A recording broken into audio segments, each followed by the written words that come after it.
Hello, everyone.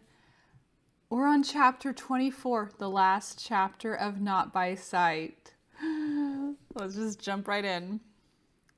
Sounds of Mozart played by a string quartet echoed inside the Countess of Lyndham's cavernous ballroom. Jack nabbed another flute of champagne from a passing liveried waiter and eyed the character across the room. It was a sign of the times to see most of the servants above stairs were older men. Still, with the war raging on, there was the chance many of them would be pressed into service. He hoped for their sakes the day would never come. God willing, fighting would soon be at an end. Meanwhile, there were spies to catch. Jack sipped his champagne while he scanned the room for possible culprits. A very short man dressed as Napoleon looked promising, out to defeat the British crown yet again. And like the former tyrant, he kept a hand tucked inside his uniform jacket. Was he hiding something? He also looked quite full of himself. Jack sighed. When would they learn? For his own costume, he'd chosen carefully. Tonight he wore the mask of the disfigured Eric from Gaston Leroux's The Phantom of the Opera. I've read that before. I highly recommend it. It's kind of fun. Very different from the musical. Jack thought of Grace and smiled, recalling his birthday dinner with her. He was not to be Christina's pitied phantom, however. After being at the front and witnessing bravery as well as carnage, Jack was proud of his wounds. He had come by them honestly in defending his country, and he would hide them no longer. It was a tribute he owed, not only to himself, but to every man who had experienced war, to his brother Hugh. A commotion at the ballroom entrance drew his attention, a crowd of newcomers. Jack glimpsed a swatch of green cloth, and his pulse quickened.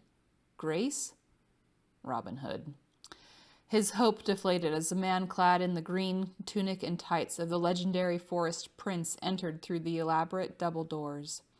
The champagne felt stuck in his throat.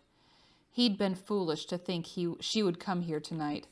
He'd written to her twice while she and her father were in Ireland, but had received no response. And yesterday he'd telephoned Swans and left a message with one of the employees, but had yet to hear back. Likely, Grace never wanted to see him again after the way he'd treated her. Still, he felt grateful for the chance to find Colin Mabry. He'd also worked tirelessly to rectify the damage done to her father. And in that regard, fortune had smiled on him. Just days after Violet sped off with her Scots groomman to Gretna Green, he'd received a telephone call from her father, canceling Stonebrook's debt and apologizing for his daughter's scandalous behavior. Mr. Arnold had been surprised when, instead of being angry, Jack talked about forgiveness. He pointed out to him that Violet had already mourned the loss of one man, Jack's brother. There was no reason she should lose the love of her father, too. Mr. Arnold should simply take comfort in the knowledge his daughter was at last happy and in love. Jack had only recently started learning to apply forgiveness to his own circumstances. He had learned at the front that life was too brief to harbor grief and resentment. He'd finally come to terms with accepting Hugh's death and dealing with his own injuries. Faith was a new concept to him. He believed God had answered his prayers, and since his return from France, he'd visited Roxwood and met with the Reverend Price. After several hours of lively theological debate, Jack was beginning to read the Bible for the first time. He still grappled with the concept of suffering, but the Reverend had maintained its purpose was to hone the spirit and make one fully reliant upon God, trusting he would see them through.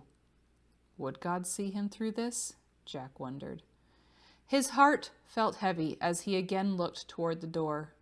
Was he meant to suffer for some greater good, or was he meant for grace?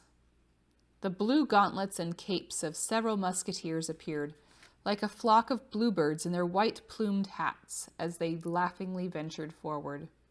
Again, Jack thought he caught a flash of green before it disappeared. His gut ached, and he turned away. She had given up on him. after everything.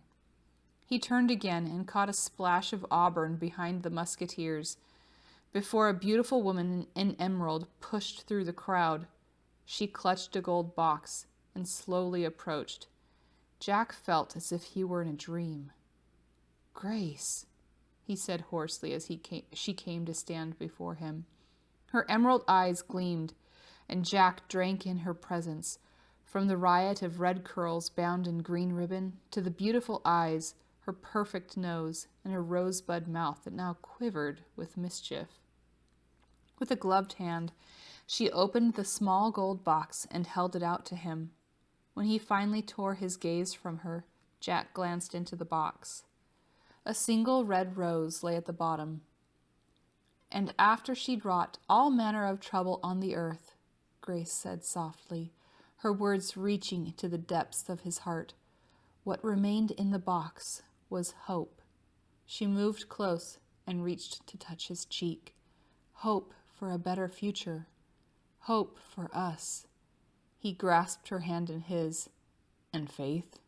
he asked. She smiled, and it was beautiful and filled with love. "We live by it, Jack." He smiled back at her. Then, taking her in his arms, he kissed her with all the love in his heart. The end. Thank you so much for reading with me.